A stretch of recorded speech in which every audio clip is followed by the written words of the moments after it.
welcome to our Improve81 podcast series, episode 2, and today we're going to be focusing on operational improvements. I'm Jason Bond, the communications manager for the Virginia Department of Transportation in the Salem district, and joining me are a couple of folks who are going to talk to us about operational improvements on I-81. So if you would introduce yourselves and give us your titles. Yes, hello. I'm Chris McDonald, the Regional Operations Director for the Southwest Operations Region. And I'm Dave Covington, the I-81 Program Delivery Director for VDOT. So Chris, you oversee the Traffic Operations Center for VDOT Salem District, located along the 81 corridor.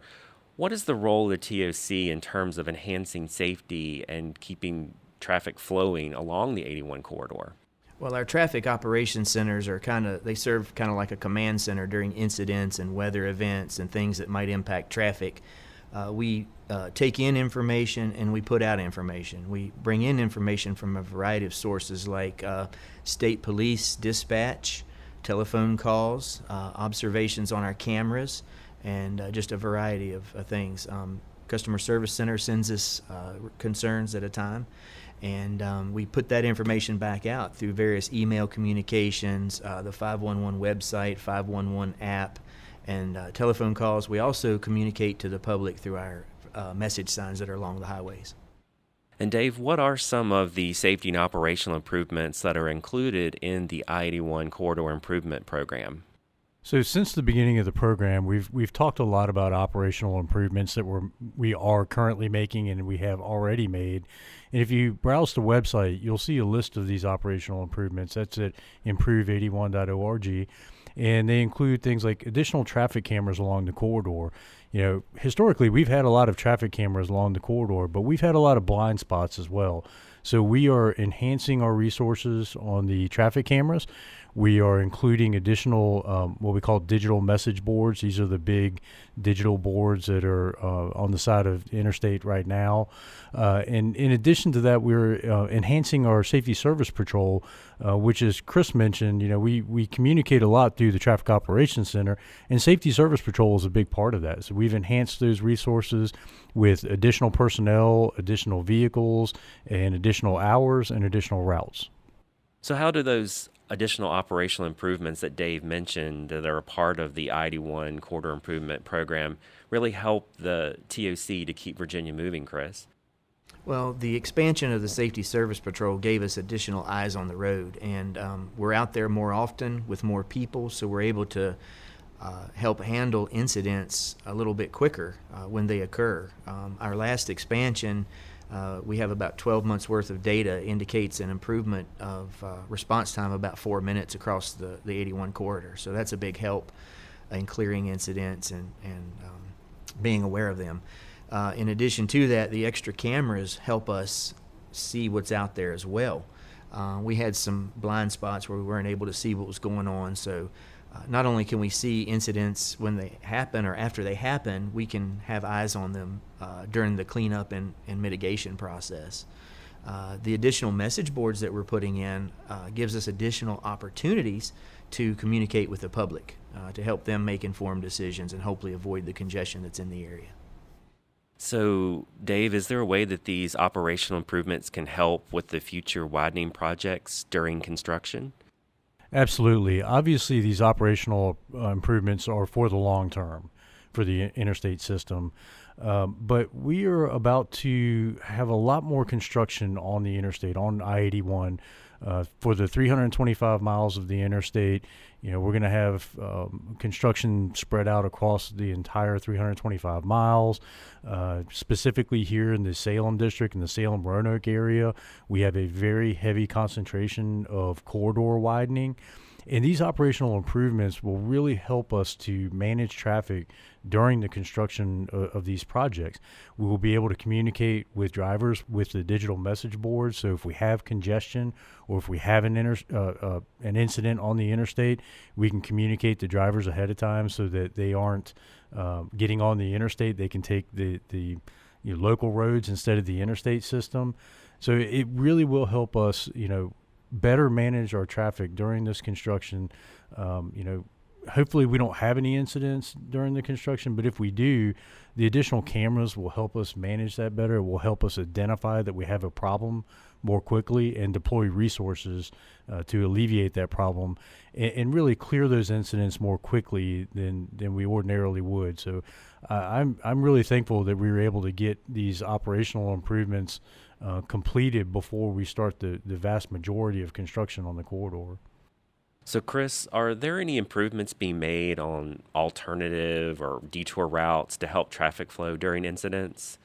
Yeah, as we all know, 81 parallels a lot of Route 11 throughout the corridor along the entire length, and Route 11 has some operational challenges with the limited capacity. So what we're doing is we're working with several of the localities up and down the corridor to help enhance signal operations, going so far as to being able to take over control of their controllers and increase the green time so we can facilitate the movement of traffic when those highly congestion times occur.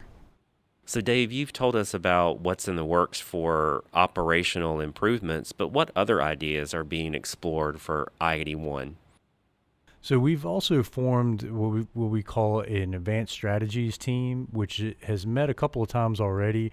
And what this team is really doing is brainstorming about additional ideas of things that we can implement either now or in the future to help enhance the interstate system.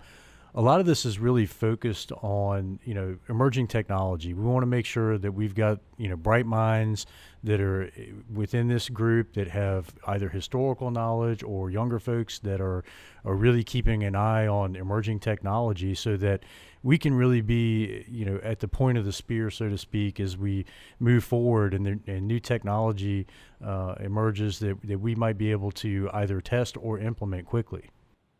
So, Chris, is there anything else being done to really help with incident clearance when we do have those crashes on 81 that create these backups?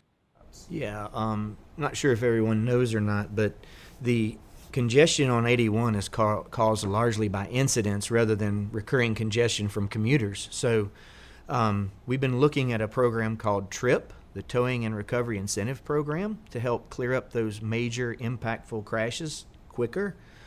It's a partnership with the towing community where we have a consistent response to those big crashes on the interstate with the type of equipment, quick response times, and quick clearance times in the effort to keep traffic moving and make it safer for everybody out there. So I'd like to build on what Chris said about the TRIP program. And one of the key things here is I-81 carries extremely heavy truck traffic. And when we have major incidents with trucks in particular, the key to quick clearance is having the right equipment in the field at the right time. And the TRIP program will help us do that. It helps incentivize the towing industry to make investments not only in equipment but also in training so that when we have a major incident with multiple tractor trailers potentially overturned, that the right equipment is showing up with the right people who know how to do the job. So some of these operational improvements that we're talking about may not be really readily visible, or they're not major widening construction projects, but they do make a big difference, right? They do, and you're right. This construction for these operational projects at the moment may not be very visible. A lot of this is happening at night. Crews come in, they install a camera pole, and then they're gone by the morning. But the addition of 51 new cameras along the corridor, not just here in the Salem district, but along the entire corridor, much of that is happening, under the cover of darkness. They come in, they do trenching, they put in the communication lines. Similarly, but slightly more visible with the overhead message boards. Again, they're coming in at night. They're doing a foundation. They'll come in, in the future and put in the pole, the support pole for it. And then I think what will be really visible is when they start putting in those big message boards, and you'll drive to work one morning and not see it, and then the next morning you drive to work and there's a big message board up there. But these things are happening right now. Much of this has already happened. All of the work for the cameras is complete. And the message boards, they're working from the north up near Winchester, south toward the Tennessee state line. So you may see a little bit of that, but these are rapid implementation projects, relatively low cost in comparison to the capital improvement projects, and they have a high return on investment. We save a lot of money when we can prevent crashes and keep Virginia moving. So I think that you're absolutely right. There's a lot going on, but it's not as visible as some of the major construction projects. I'd like to thank you both for being here today to talk with me about these future improvements along 81 that should help improve mobility and reduce congestion along this corridor.